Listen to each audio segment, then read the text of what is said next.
Berdasarkan data Organisasi Persatuan Bangsa-Bangsa untuk Anak atau yang lebih kita kenal dengan UNICEF, pada tahun 2017 terdapat sekitar 176 juta anak di seluruh dunia, termasuk Indonesia yang mengalami pelecehan seksual. Di Indonesia sendiri, KPAI atau Komisi Perlindungan Anak Indonesia mencatat sebanyak 3.393 total pengaduan masyarakat terkait pelecehan seksual pada anak. Sangat ironis melihat banyaknya angka pelecehan seksual pada perempuan dan anak yang terjadi di seluruh dunia dan di Indonesia. Oleh karena itu, untuk menekan dan menghapuskan pelecehan seksual yang terjadi pada perempuan dan anak di seluruh dunia, maka dituliskan dalam Tujuan Pembangunan Berkelanjutan atau yang lebih kita kenal dengan SDGs, Sustainable Development Goals, tujuan nomor 5 mengenai kesetaraan gender. Dalam tujuan nomor 5 ini terdapat sekitar total 9 target untuk memberantas pelecehan seksual yang terjadi pada perempuan dan anak. Oleh karena itu, mulai dari poin 5.1 sampai 5.c itu sekitar kesetaraan gender perempuan, perlindungan perempuan dan anak. Dalam kasus pelecehan seksual khususnya pada kasus pelecehan seksual terdapat dalam poin khusus di 5.2 di mana isinya adalah untuk menghapuskan segala bentuk kekerasan terhadap perempuan di ruang publik dan pribadi, termasuk kelompok kami akan membahas isu lokal mengenai kekerasan dan pelecehan terhadap anak dan perempuan. Fenomena kekerasan seksual pada anak terjadi di berbagai negara, termasuk di Indonesia. Berdasarkan data dari UNICEF, pada tahun 2017, sebanyak 176 juta anak mengalami kekerasan seksual, termasuk di Indonesia.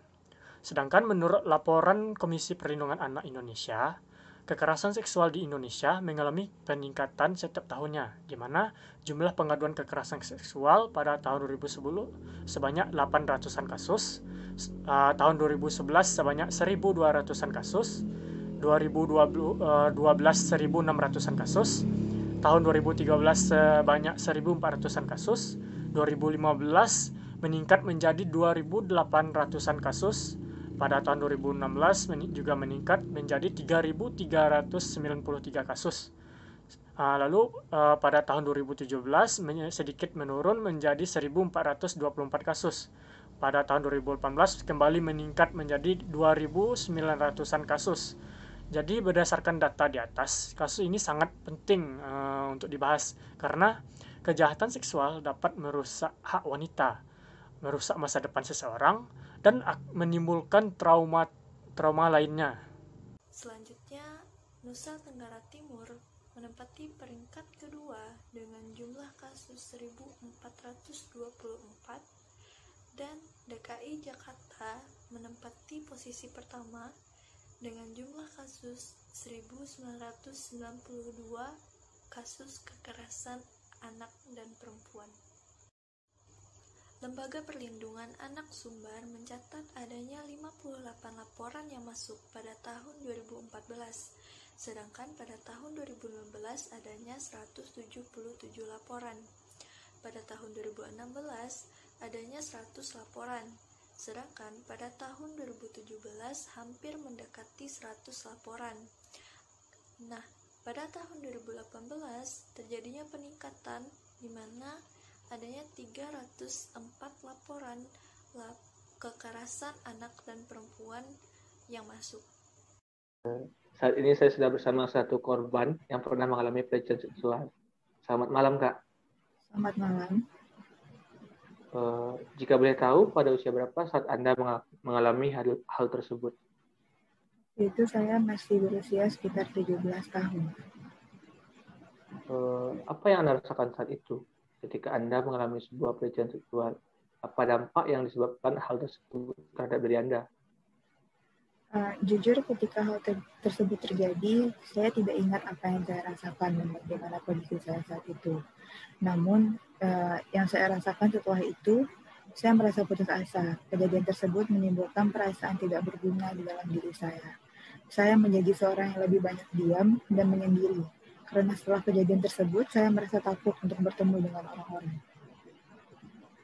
Baik, pasca kejadian tersebut, apakah ada keinginan dan usaha yang Anda coba lakukan untuk mencari bantuan atau mungkin sekedar bercerita pada orang-orang terdekat Anda mengenai kejadian tersebut, mengingat hal itu memberikan dampak yang cukup buruk kepada diri Anda? Jika ditanya keinginan untuk mencari bantuan saat itu, jujur saya sangat ingin mencari bantuan. Namun saya merasa malu untuk menceritakan kejadian tersebut ke orang-orang di sekitar saya, karena saya menganggap kejadian itu sebagai sebuah aib dan hal yang memalukan untuk diceritakan kepada orang lain. Bagaimana cara Anda untuk bisa bangkit dari keterpurukan tersebut?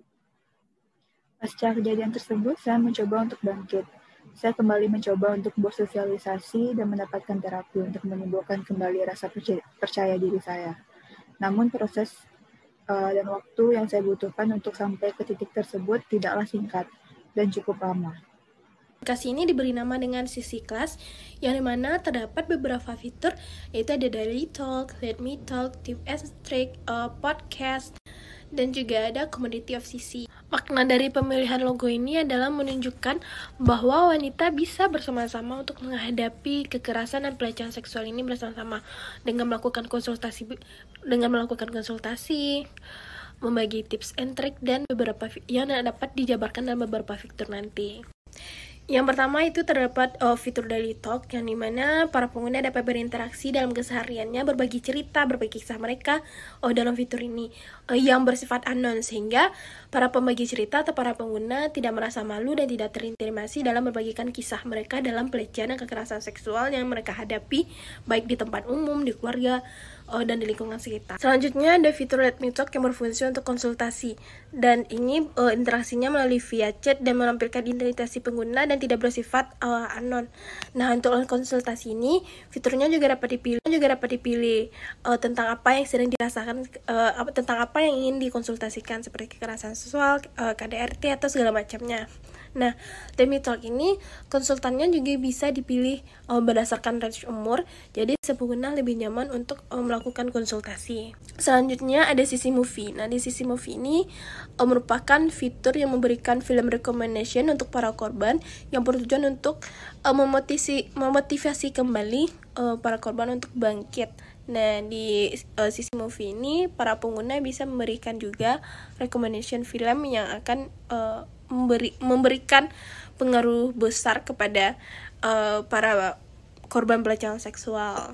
Selanjutnya ada Community of Sisi. Nah, Community of Sisi ini bertujuan untuk sebuah komunitas yang bersama yang dapat digunakan mungkin untuk menjadi teman cerita atau melakukan meet and greet bagi para pengguna Sisi tadi.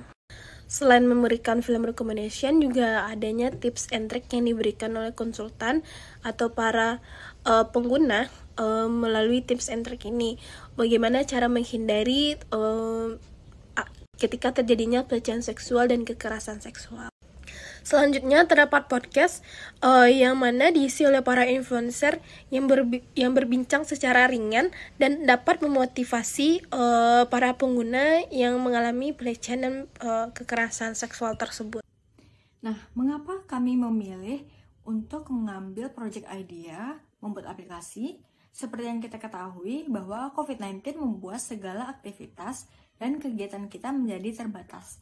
Oleh karena itu, kami mengharapkan bahwa para korban ataupun survivor dalam kasus pelecehan seksual tetap dapat mengutarakan apa yang mereka rasakan, unek-uneknya, dan keluh kesah mereka tanpa ragu-ragu, meskipun mereka tidak ingin diketahui identitasnya.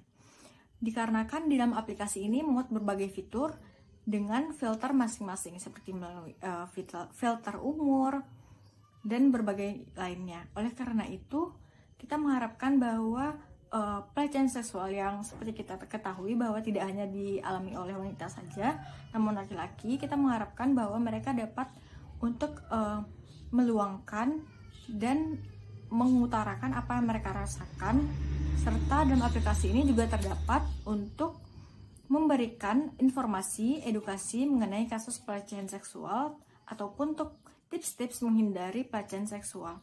Bagaimana kita melakukan self-defense, dan meminimalisir pelecehan seksual, karena pelecehan seksual tidak hanya dialami oleh wanita saja, namun juga